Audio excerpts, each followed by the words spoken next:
Hello, friends. Welcome to a rather impromptu edition of Kirk Your Enthusiasm by Pod Maverick. I'm Kirk Henderson, and today I am joined by Mavs fan, and sort of budding media mogul, Jason Gallagher.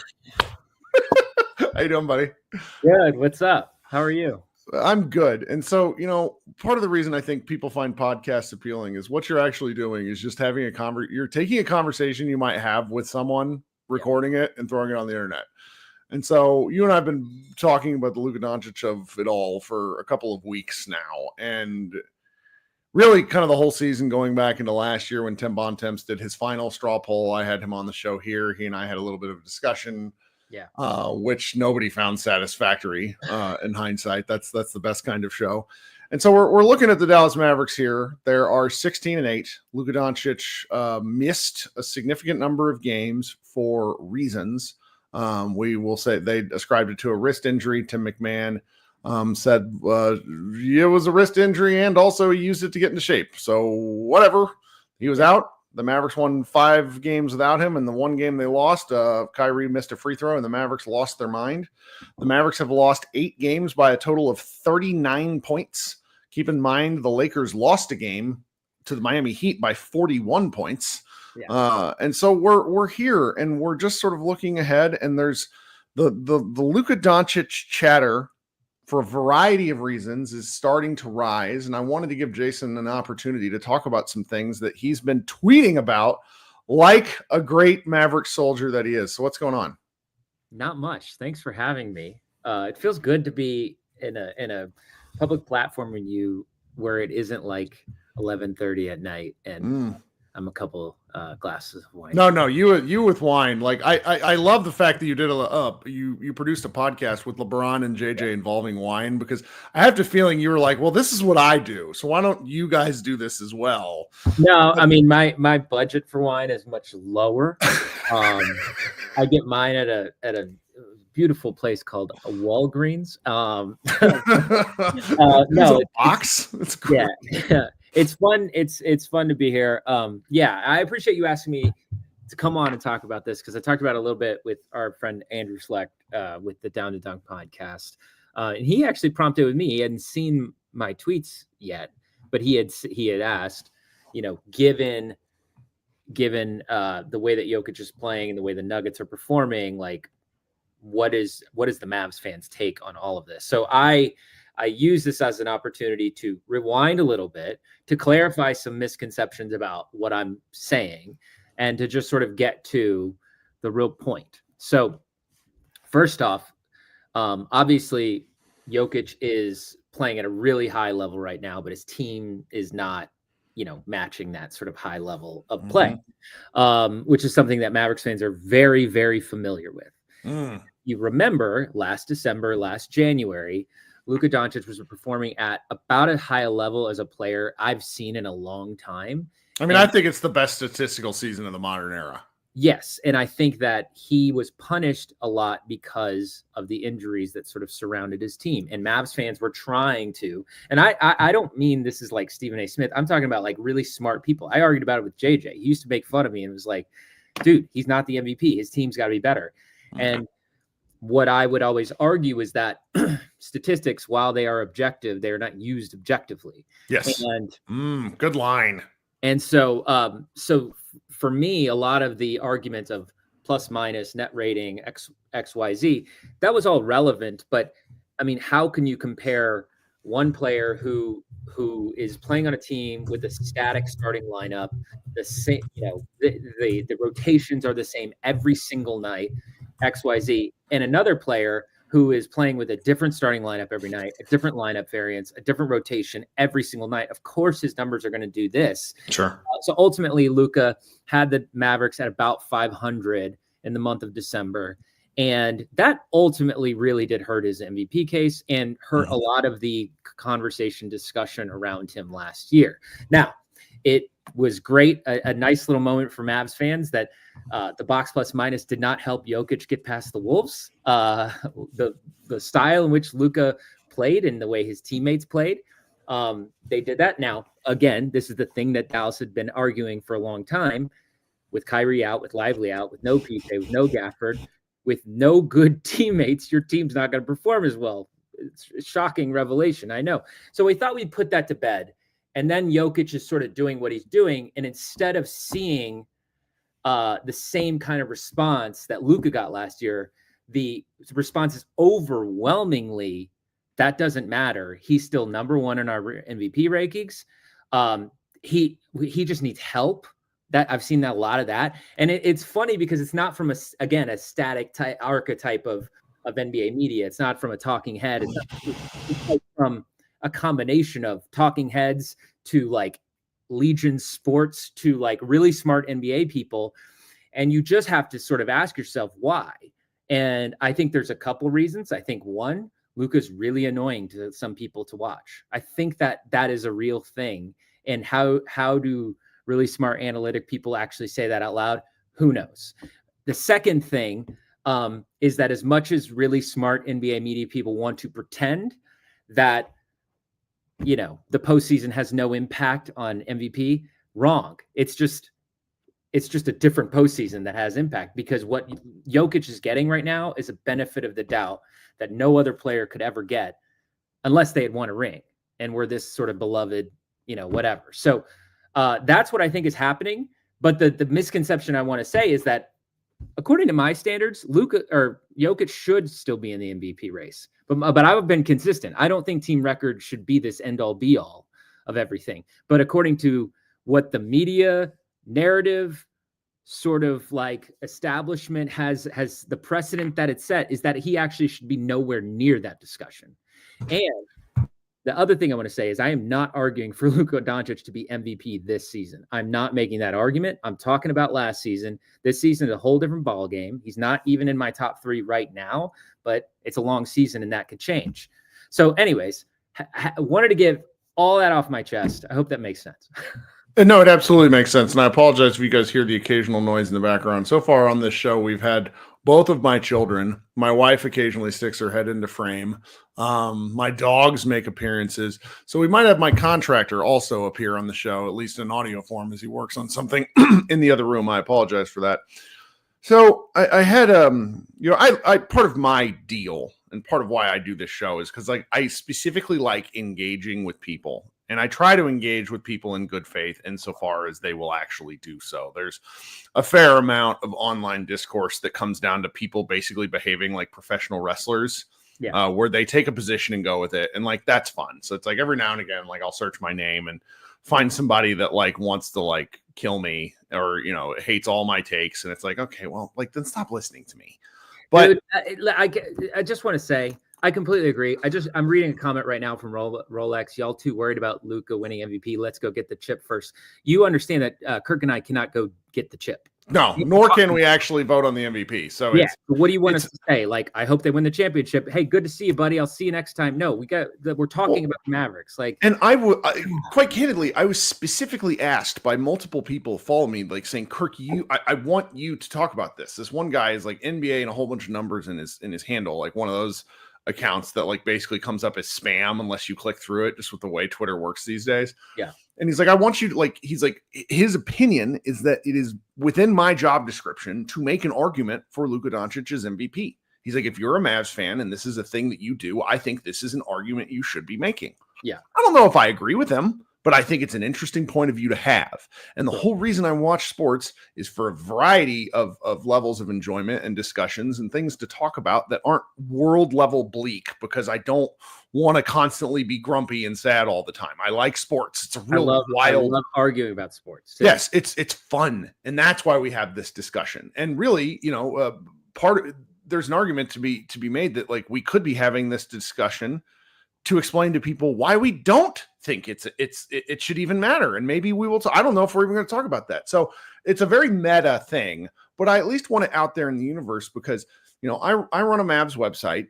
I run a Mavs podcast, and like, I try to approach and take in all points of view, because I think if you shut off lots of things, then you end up being dumber, and then you can't really counter actual arguments. So the Luka element of all this, I think, is particularly interesting because right now it feels like so much of where the online portion of the fandom is not frustrated that Luka Doncic is not MVP, because I don't think anybody is really willing to make that argument yet. And I think maybe we'll talk about a little bit later what it would take for Luka to insert himself in the conversation. Yeah. NBA.com put a Kia MVP ladder post out 3 days ago by somebody named Sean Powell, and it places Jokic and Antetokounmpo as 1 and 2 for all the reasons that we were told that Luka can't be number 1. Yeah. If you start with that from the basis point, the rest of this stuff fucking sucks. And I don't, and look, MVP voters are human. And the thing that I really don't like is I don't like being lied to. You can, all you have to do as an MVP level voter is look at me and say, I understand where you're coming from, but the bottom line is when there's a small level of distinctions between players, I'm ranking Luka lower because I don't like Luka. That is what a lot of these people are unwilling to say out loud. They're unwilling to say out loud. Man, can't wait for somebody to clip me saying that and just like play it on repeat, just like that 3-second bit. Yeah. But that's really the fact of the matter, is it comes down to so many people in the voting class. Let's just call them the 100 MVP voters, of which there's a rotating cast of people that do awards ballots at the NBA. And the NBA publishes them. I kind of think they should go back to being secret, because I think we would get much more interesting ballots. I completely agree with that. And if we're doing this for an interesting sake, we need to it needs to be interesting. And like groupthink is not interesting. Not interesting. It's very impactful. And it's also, the reality is that we live in such a different world than when it used to be private. Like the equity that people sort of have on the internet is much, much higher. I would go as far as to say that I had a conversation with an MVP voter last year who told me what his real MVP vote would have been if it was private, but it was public. So he felt he had to vote a different way because he didn't want to be that name that stood out. And I think that's a problem. Like, I think that's a real problem. I think more people do that than we give it credit for. And with the Luka thing, that's what wound up happening, was that conventional wisdom was just like, he can't be that. Yep. And again, I want to make it clear that I don't think that, like, I don't feel that passionately that Jokic shouldn't have won or Shea shouldn't. Agree. But the reasons for making it to where Luka was not in the conversation was utter bullshit. And it was extremely validating to see that come to fruition in the postseason, where, he sort of rocked every MVP, candidate's socks off. That's right. And that's, so I'm a clutch player of the year is not what I meant to go for. And so, and here's the thing, guys, this is something that I also think is important here. We tend to, as media consumers, people who are like really in the weeds, tend to assign a level of Luka hate onto specific personalities. Yeah. Whether it's Stephen A. Smith, whether it's Tim Bontemps. My favorite is that people who assume that Luka, or that Tim McMahon hates Luka. It's like, no, like he spends all, like, they're combative for a reason. They don't hate each other. But that's neither here nor there. When you have 100 MVP voters, it's people who you've never heard of. That it's like, okay, let's just say, and I'm just pulling out names. I don't know. And I'm not saying this is that particular, but like JJ Redick last year was an MVP voter. He was. Julia Poe, Kendrick Perkins, Gary Washburn, Stan Van Gundy. Okay. The list is really long. And what I'm saying, and like hate is really even too strong a word. I bet none of these guys really hate, but it's like there's the human element of disdain that comes in. Like, yeah. And I think that makes, like, that's the cringe difference. And the thing about that I want to like emphasize to folks that's at least important to me is that Luka has to overcome a lot of this stuff. Okay. Yeah. And I'm going to make a comparison. You as a parent will get this. I have an 8-year-old son who has, and this will shock no one knowing me, has a little bit of a temper problem. Okay. And as I explain to him all the time, I'm like, your temper problem will follow you around unless you get it under control. Yeah. There are elements of what Luka does that follow him around. Some of it is unfair. Some of it is quite fair. And Mavericks fans don't like hearing about it, where it's like, I don't think Luka's complaining as much this year. He's not. But you turn on a broadcast and you listen to another team's broadcast, and they're like, he talks to the refs all the time. And I'm sitting here going, does he? I don't think he does anymore. Well, and it's like he's made an improvement, but it's not good enough. Yeah, I still think he talks too much. But he's definitely got it way under control. We did a podcast this morning with Joakim Noah, and he was basically like, it's what's stopping him from being the undisputed. Like, he actually believes that. And I don't disagree, because I think that it really does rub people the wrong way. And it's also like, Kirk, if Jokic has a bad third quarter, which he did that one night. A lot of times people just kind of go like, well, he's got a huge, like I saw Matt Moore say this, he has a huge offensive load, therefore he had a rough quarter. And I can't imagine Luka ever getting that kind of sentiment. And the reason is because there's a very easy, identifiable thing to point to.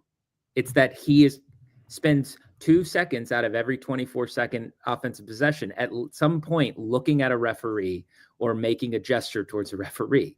You know what I mean? Uh-huh. He does do that. And so when you give people that excuse to point to that and say, oh, you did that wrong, then there's like a definable trait or characteristic, a flaw in your game. You know what I mean? And when in reality, basketball is a game of variance, and you're going to have your occasional bad Jokic quarter or bad Luka quarter. That has nothing to do with refs, but we can define it. I want to just back up for 2 seconds on the discourse thing. Sure. The thing that drives me crazy, you said you hate being lied to. Mm-hmm. For me, I really dislike when people hide behind analytics. They just hide. And I've found that is a lot of Luka hate, is that they point to a box plus minus something or other, as if that is some sort of end all be all bit of information that is going to give you everything you need to know about this player, that you are actually going to overlook an actual box score to say, nah, that doesn't matter. But you know what does matter is this. I find that to be, I'm driven crazy by that. And I want to share with you this interaction I had with this guy named Tyler Ames, because it was amazing. Sure. So I went on my whole bit about Luka and Jokic, whatever. And he responds, yeah, but Luka sucks and is the worst. And I said, and I responded back to this guy and I said, I actually love this argument. At least you're honest about your feelings and not hiding behind box plus minus. And then the guy responds, Luka is clearly an all-time great. Nothing we've ever seen before. And if I were a Mavs fan, I would defend him with my life. Right. It's really hard to watch if you're not a Mavs fan. And I can empathize with that. And the fun little button to this story is the next day, I'm like at the coffee shop and this guy comes up to me and he goes, hey, I'm that guy. And I was that's like, weird and scary and awesome. Weird. But you know, like I can appreciate somebody who's like, I hate watching him play. I can't argue with that, you know? So I get this, my phone starts blowing up is a lot, but people don't really text me during the day because we all have jobs. A live listener, Adam Matas of DNVR, texted me during the show and he says, the only phenomenon what does he say? This doesn't make sense. We live in a world where our news is curated by us directly and indirectly. There's no more Luka hate than there is hate for LeBron, Steph, Jokic, etc. You just see more of it because it makes its way to your feed more. I think it's a good point, and I think it's worth talking about. I mean, I had mentioned to you off camera before we even started, and I talked about it a little bit in the first half of the show. I've not really approached this stuff because I'm of the opinion that Luka isn't in the MVP discussion yet, so I'm not interested in talking about it. Yeah. So when I see other people debating about what happens in the let's just call it the double standard that Dallas Mavericks fans see, I haven't wanted to wade into that debate. But why? Because it has nothing to do with his season this year. I've not wanted to wade into the debate because I think it takes away from the fact that the Mavericks are 16-8. And I suppose you could have this argument of, oh, you can have both things at once. And I never want to tell anybody how to be a fan. But I spent a significant portion of the post-Dirk Nowitzki era, number one, being really pissed, not a title era, so like 2011 being really pissed that the Mavericks fucked every single thing that they did up following the championship until they drafted Luka Doncic. Every single offseason, every single trade deadline was a variation of a shit show as Dirk Nowitzki drowned in 6 inches of bathwater, and we had to be told that it was great, and we as the fan base was wrong. By Mark Cuban, by Donnie Nelson, by the cadre of media people that exist in this market to tell Dallas fans, oh no, you're wrong. Here, Mark Cuban, do another interesting thing where you say something offensive about MVP voters or MVP caliber players. That was the world that I lived in for several years, even because I started writing in 2013. Yeah. And it ultimately doesn't matter that I was right, because who cares about being right in a sport? Like, I want my team to win. Yeah. And you know, the post-decision LeBron era has been rife with fans who care way more about being right in a sports argument than their team winning. So I never really gave a shit about this stuff. And I do a little bit like you're really good at getting me going, which is partially why I wanted to have this discussion. Because I maybe I should care more. No. But my group chats are all coming back to the fact of the only thing that matters is the ring. Everything will follow if the ring happens, meaning the Dallas Mavericks NBA championship. So I don't love looking backwards. And there's just this constant inclination of saying, but this wasn't fair. This wasn't fair. To which I have to say, at least to me, I understand, but I don't care. Yeah, I get it. I think like I'm a little Bill Simmons-y in like the historic nature of basketball. Like I'm like a big, like we ought to do things correctly. Sure. Kind of sure. Person. And I really do think that's one of the greatest seasons I've ever seen. And last year, yeah. Yeah. And so I'm still, and to get this sort of like validation of the postseason success, everything like that, like I'm still on that. And honestly, you kind of alluded to this earlier. I think in some ways I argue so passionately about this because like the world is crazy.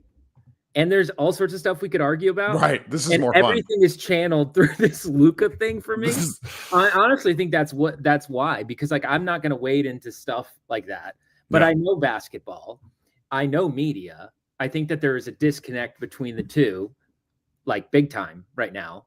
And it's a weird mixture of like really popular talking heads on television and like people who are sort of birthed from NBA Twitter and have been conditioned to think like their peers.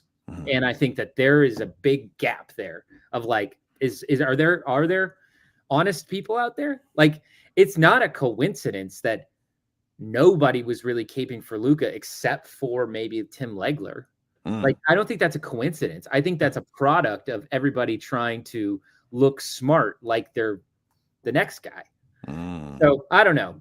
Maybe it is over, but seeing Jokic at the top, not even fall, but actually just be at the top, that I just lost it. Cause I was like, okay, so this is just stupid. You know what I mean? And I get, like I said, I think that advanced stats, I think it's a broader conversation about advanced stats, like really being like deployed in this really weird way. There's a comment here from Bernardo. The thing with box plus minus was that Luka got better on it last year, and he was playing worse at the end of the season. I mean, box plus minus, like it's a baffling statistic to me. Whatever. I completely agree. All of these things are most of these things are in some ways estimates. Like if we're really getting to the nitty gritty of it, you could say it's objective, but at the same time, it's taking into a lot of probabilities into account. That's right. It's not perfect. It's certainly not perfect. And I feel like, so anyway, so that this whole Jokic thing, it was like I wanted to move forward. You know what I mean? Postseason happened. I'm moving forward. I'm living my life. And all I'm seeing, a 58-point game and a massive loss to the Wizards. Like what the Wizards are one of the worst basketball teams that have ever been assembled. So and I'm sitting there going, there isn't a single negative comment about Jokic. See, that's where I think the curation comes in. I'm not sure I agree with you on that. But Kirk, we're not just this is what I disagree with you about, because I agree to a certain extent, but you and I don't we follow basketball people. Yeah. So I'm not weighing like, Joe Schmo, Jokic, Sure. Avatar. I'm talking about credible basketball people that are like, how can any team win like this? Mm-hmm. He needs to be knocked down a peg. Like that, these are from the same people. So Sure. you could say it's like it's an algorithmic thing, but I think it's actually that's the goal. That's the goalpost being moved, standard. and that's no matter what people say about the postseason impacting the MVP vote, it does, because if you win a ring, as you said, you get a benefit of the doubt. Yeah. There is no debate. Can you win this way? Well, Denver won with him. So right. And that's where, your former, like one of my favorite pairings discussing basketball is Bill Simmons and Ryan Russillo. Not because I agree with them, just because I like hearing them talk about basketball. I do too. And to hear them talk about the Mavericks, it gives me a feeling as a fan that they're not watching and they're lying to me. But what's crazy is that I would still rather listen to Bill, because Bill is not shy about the fact that he doesn't like watching. I also think he is actually watching, but the way it's like, and that's where perception comes into view, because it's like you're bringing your biases to the table and you're watching something and your mind is not meaning you. Like Bill or Ryan Russillo's minds are not going to be changed. They're just not. And that's, I think, what makes a lot of this very frustrating, because, circling back, like, so we've been talking about two different things, sometimes a little bit interchangeably, and that's my fault, because this is a free-flowing conversation that occasionally touches on adult subjects. Yeah. We're talking narrative versus actual voting. So narrative is a very different thing than voting, but we do understand that narrative influences voting, particularly because a lot of the voters don't get a chance to see but more than a handful of games. 15 games probably max, I think, in a lot of circumstances. It's hard to watch a lot of NBA. There's a lot of NBA every year. So the narrative of this right now, and we're gonna talk about Luka a little bit more, and what the narrative and the actions on the court need to change for them. But the voting of it all, like, I think that when it comes time, like, I think that Tim, like, and I told Tim Bontemps this, so I don't really have a problem saying it again. Tim Bontemps's poll is a push poll. It influences voting a particular way. It is not a reflection of what the voters feel. It is a reflection of what the audience thinks it is a reflection of what the voters believe the audience wants to see. Yeah. And I completely agree with that. And I ran into Tim. He very much disagrees with that. And I'm just like, I'm sorry, but I work in politics. That is not how fucking, but like, people lie to pollsters all the time. Well, he and I, we ran into each other at the finals, and we had talked about his appearance on your show, and I sort of gave him an apology, because whenever I came on that one time, it kind of made fun of him. I was a few glasses of wine deep, and I was like, fucking Tim Bontemps. He's actually a really nice guy. Right, he's a great guy. I do think he's like thoughtful, but I also think that it's actually like, it's not really like his poll is that, but it kind of goes back to my like thought that it's the Embiid MVP is the example of this. Let's be clear. Embiid should not have won MVP. Jokic was better. The only reason that happened is because it turned into a narrative-driven poll. Sorry, didn't mean to interrupt you. No, I think you're just right, and I think people, I think like, when people are like, what does Luka have to do? It's actually not, I mean, yeah, there are actions he can do, but like, he kind of needs some stuff to fall into place. I mean, on top of the things that you're probably going to mention, because that is a reality, because because it is such a groupthink industry right now, that you have to hope that the group goes a certain way. You know what I mean? Rather than like play, like again, last year, like, you couldn't have scripted it any. I'm not sure what could Luka have done last year to win MVP? You're muted. What could Luka have done last year to win MVP? Nothing. The answer is nothing. It was already written. Yeah. And that's kind of my point, is that's the point of the poll. That's the point of the public voting, being out there on Twitter. Like, Yeah, I just think it's a narrative thing, and what he has to do in the future to ever win one is obviously play a certain way, probably behave a little differently, and then hope that the cards are in his favor. That is a huge one. Well, I think we should close the element of the conversation about narrative is that I think broadly speaking, Luka is treated in a way that I feel is unfair, but I will also understand how people reach the conclusions that they do about him. I wish I could convince more people to release their priors and start over fresh. Yeah. But I don't do that. So it's a very difficult thing, you know. So I sort of want to at least say I wish things were different. He says as he gets ready to watch Lou Dort play basketball tomorrow. God, the war criminal Lou Dort, friggin' modern age Bruce Bowen.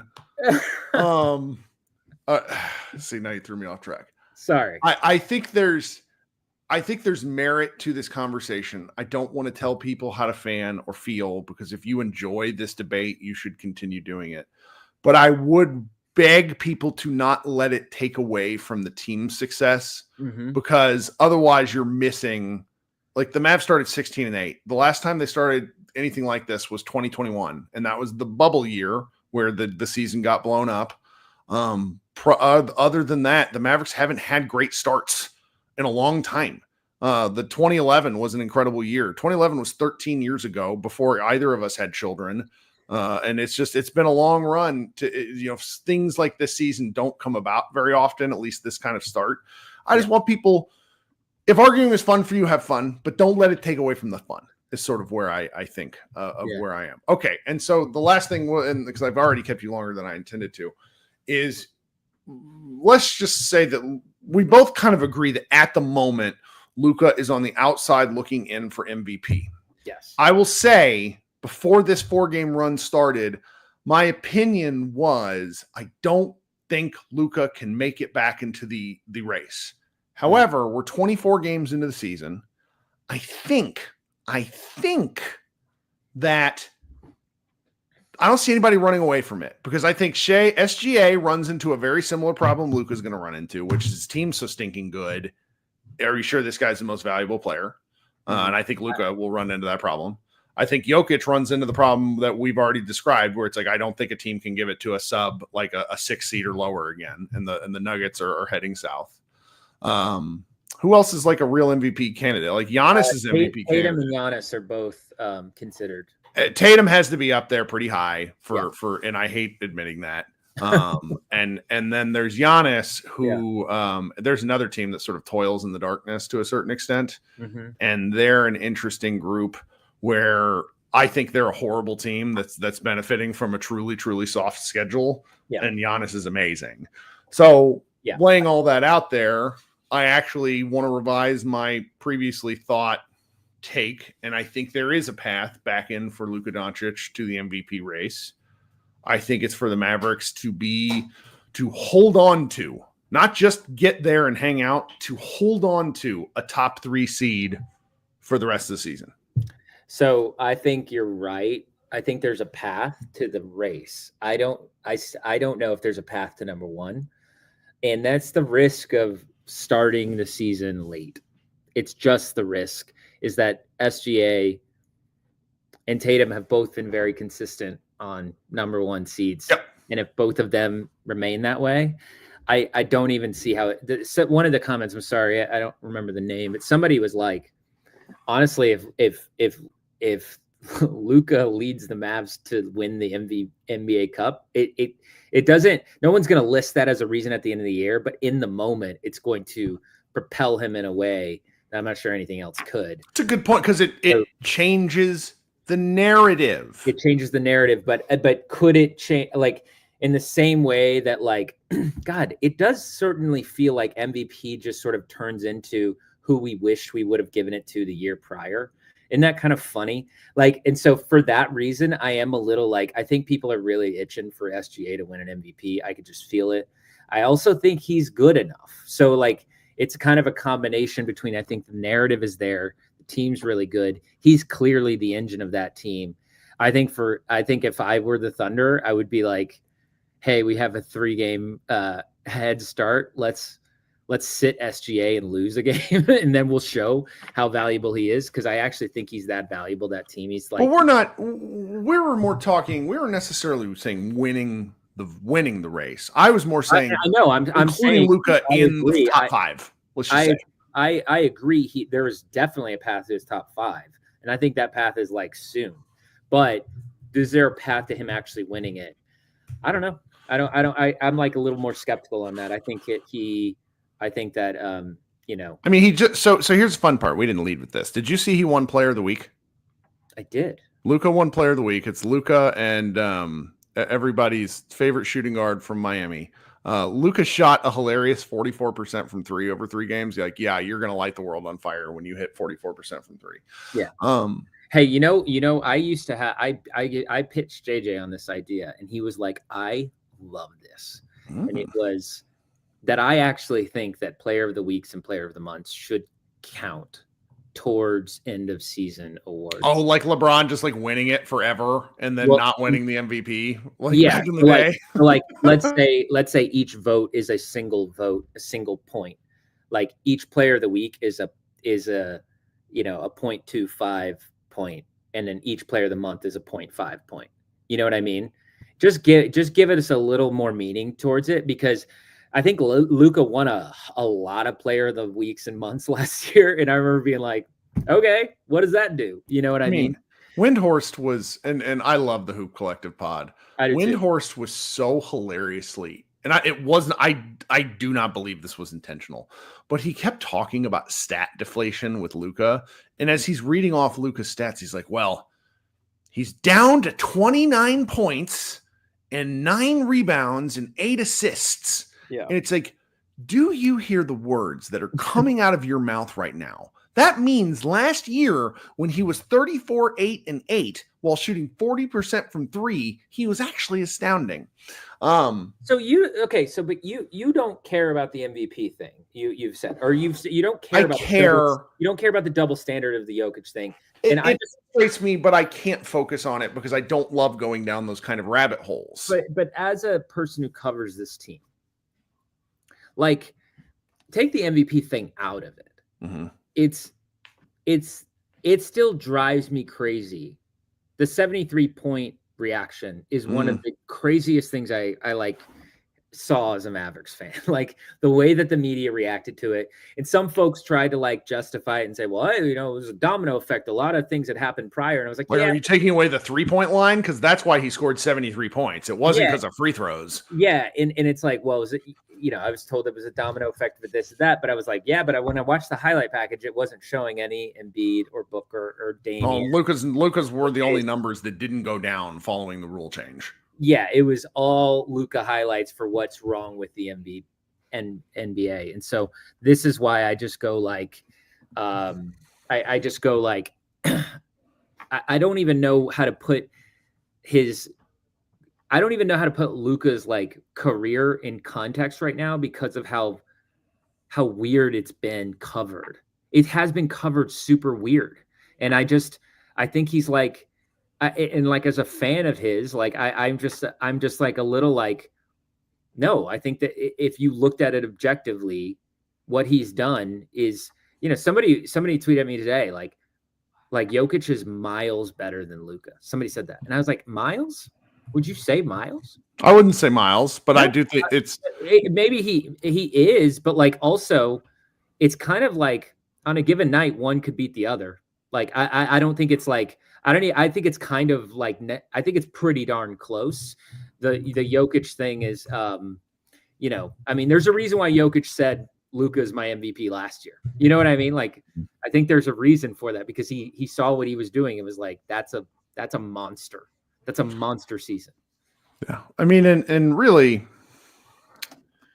so you and I covered, you and I were fans of Dirk Nowitzki, who is a player that as we get further away from his career, it will make less and less sense to the people who are like part of highlight culture.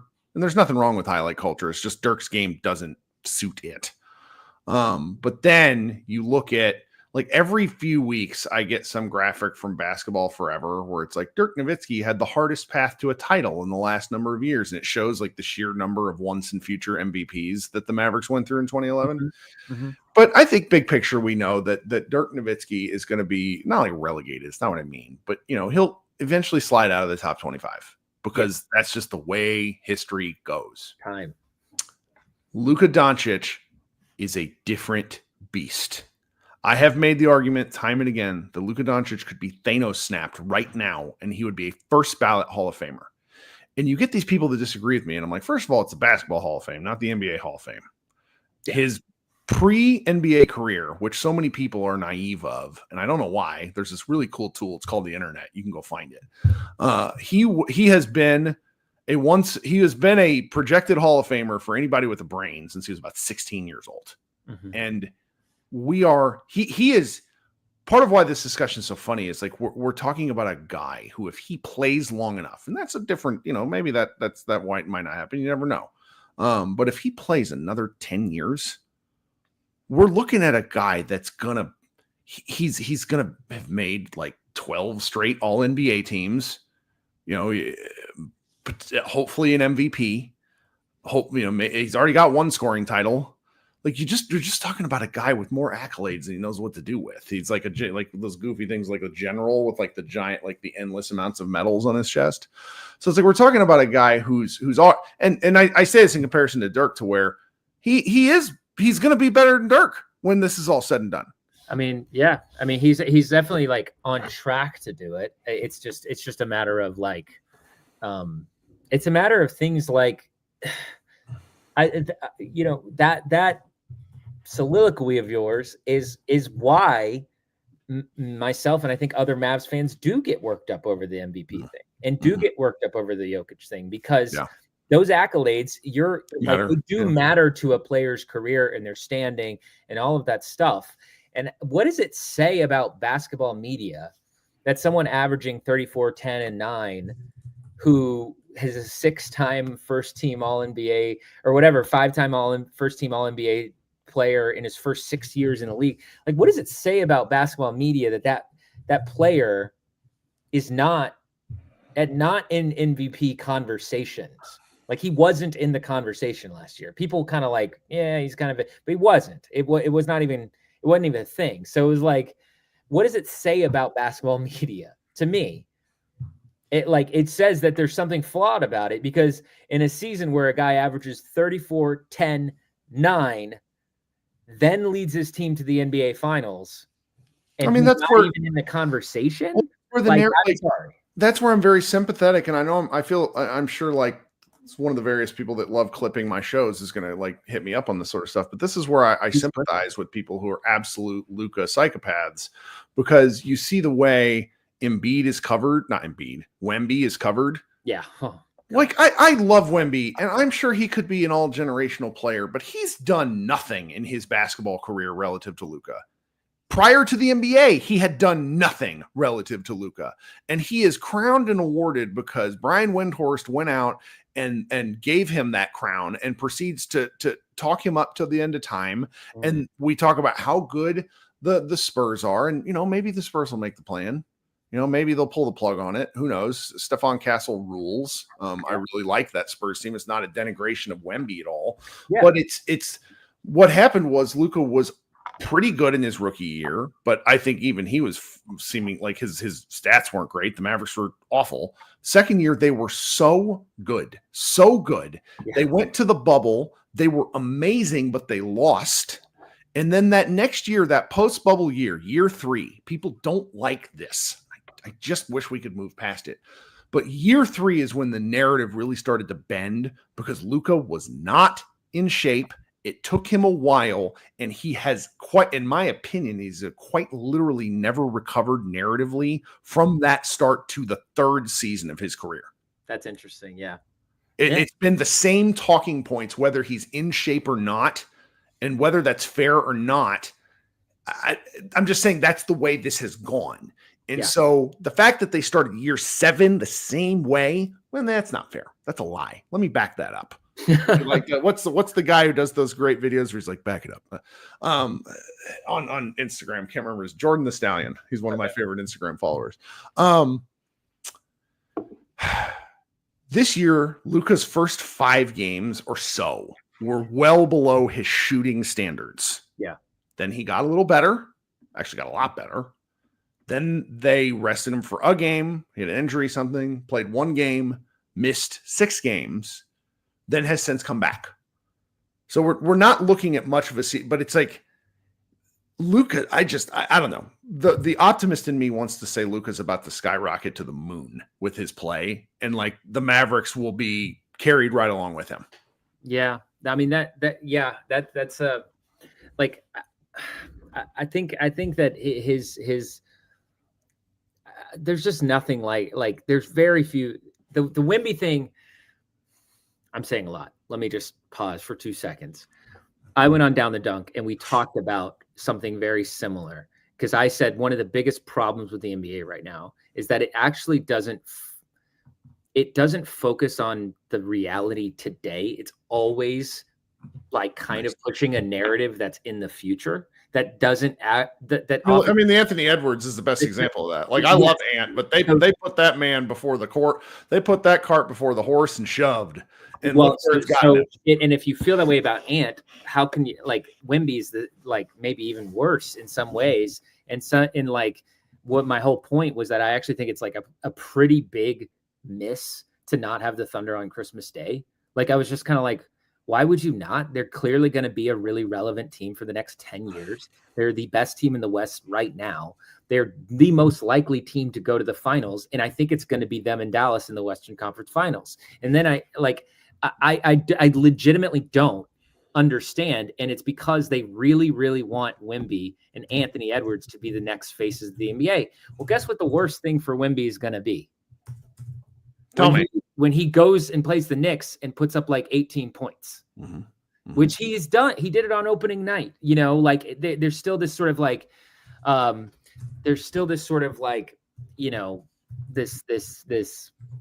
this need to push something that isn't a reality. And I kind of think that there is a little bit of that with Luka, where it's like, I mean, you can sit there and say that like Anthony Edwards and Luka are like, they're not even in the same stratosphere. No, Luka is more in the Jokic stratosphere, and it's a fact. Anyways, so I don't know. We can keep talking. I mean, I think this has been hopefully a productive conversation. I'm sure I'm going to get clipped to death, and I'm sure I'm going to get yelled at by this, because the best part, and you know this from the kind of shows you do, the media work you do, you think you know what's going to hit in terms of posting something. Sure. And then it's like, oh, well, that just did fine. And then something you would have never considered in all the world, like just does amazing. And like our recap pods are far and away the most listened to thing that we do. Yeah. The after parties and that sort of stuff, people like so funny. People hate those or they love them. Like our my former editor's husband, his name's John Gennaro. He's a Mavs fan, big time Mavs fan. He was like, I can't listen to these. How do you do those? I'm like, because I like talking to people. So it's like the one thing if somebody would take something away from this, and I would just summarize it like this, is first, narratives, enjoy them insofar as just be sure that you're having fun with this. Don't fight the good fight. No one ever really sees the tweets. Luka Doncic is one of the best players of all time. We think Luka Doncic could make his way back into the discussion, and maybe if he does, we'll be looking back on this pod and saying, all right, look at what he did from game 25 to game 82, and okay, is that better than what player X did from game 0 to game 82? And well, those are the fun kind of sports discussions that we like to have. This should be a good time. I also just really want to interject that because there's some Nuggets fans in here and on Twitter, and it's like, this was not really intended on my part to hate on Jokic. Never. No. In fact, something that all I'm saying is that like I know what it's like to watch an unbelievable performance and then watch the pieces around them come short. Yep. And that sucks. I think it was really just a comment on the way it's sort of discussed. I've said it a million times. I don't think Team Record should play the kind of impact that it has on the MVP lately. I don't think it should have that kind of impact. And I think that Jokic probably should very much still be in the race. But if I'm going by the standards laid by the media over the last few years, then Jokic shouldn't be in it. But I just can't, I have to clarify that over and over and over again. Jokic is unbelievable. He's the best player in the NBA. Like, I believe that. So just like that it's just a media thing. Calm down. And also to William, who's your favorite movie in the Oscar race? Right here, buddy. Ooh. Just trying to really having film Twitter come after you is the last day. Like, you think like y'all think sports Twitter's weird. Dude, film people are super crazy. They are. But you know what? When there's a family friendly movie that's not a slog to get through, I'm like, let's go. Like, for me, I would have to say Wild Robot. Hey, no argument here, buddy. No argument that movie. Here. My wife is a hard ass. Okay, she's not an emotional person. That movie destroyed her, and I was like, "Ha! Told you." It's a great movie. It'll mess you up. Shout out Maren Morris. Great. Oh man. Okay. Well, you pop on shows from time to time. I took up an hour of your life. I apologize. Thank you so much for hanging out with us. Of course. Thanks to all the comments, engaging, just have fun with sports. I didn't even notice the replies to the video posts I'm put out. Nuggets fans are mad online at me. Good stuff. Sure are. All right, team. This has been Kirk Henderson and Jason Gallagher. I'm with Pod Maverick. Jason is going to run the entire media one day from behind the scenes. Everybody be good. We will see you guys after the Oklahoma City Thunder game. Are you going to that game by chance? Tomorrow? Yeah. I'll be there. I'm sitting with my OKC friend. It's going to be a time. I can't wait. What a great! I hope PJ plays. All right, go Mavs! Everybody, be good. Is he not going to play? He is questionable with an illness because the Mavericks have had plague cycling through the team. They won't tell us what it is. Like, I'm a shit, and you'll appreciate this movie reference. I posted the GIF or the clip from A League of Their Own where Jimmy Dugan signs all the balls for the kids, and the kid goes, "Avoid the clap, Jimmy Dugan." Wow! With every time Najee's on the injury report. And it's such an old person reference, but I just like, what did they? Because they've been sick since Miami. It's been like 5 games. Like, what is going on? All right. Just like, no one hang out with anyone's kids. Right. That's the let's not. That's the Luka brought it. That's the take. His 1-year-old got everybody sick. And if you guys think I'm kidding about that, man, when little kids get disease, spreads to adults, and then adults who haven't been around little kids. Of course, it wasn't. That's not what I mean, guys. It's just that's a fun conspiracy theory. They're on the road because the Mavericks have got a crazy road schedule. Jokic would have known better. Sure. God, we're gonna get in so much trouble for this. All right, see ya. Be good. Go Mavs. Bye.